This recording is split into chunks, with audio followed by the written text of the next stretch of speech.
هذه بقلاوة جزائرية. يا سلام. أصلية. يا سلام. عندنا أنتم تقولوا الحلويات، نحن نقول الجاتو.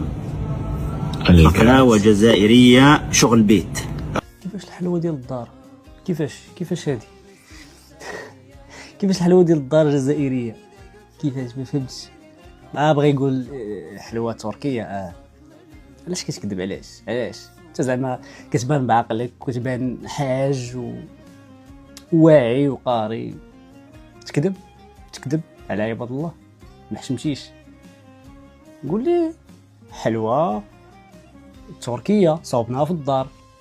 ايه حلوة ديال الدار، تيقناك دقلة النور، ما كذبناكش. ايه تمور جزائرية من اطيب تمور. ايه ولكن تقول للناس باللي زلابيه ولا سميت هذيك، والله مشات لي سميتها، تكذب عليه تقول لي جزائريه وهي تركيه.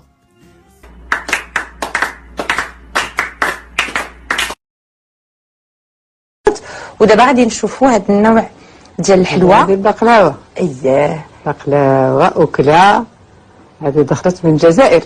نعم، من المهاجرين الجزائريين هما اللي جابوها لتطوان. اييه والطريقه ديال التحضير ديالها؟ طريقه التحضير كنعملوا اللوز، كنحمروه نسلقوه نحمروه، وكينطحن، وكنعملوا جوج كيسان ديال اللوز وطاسه السكر.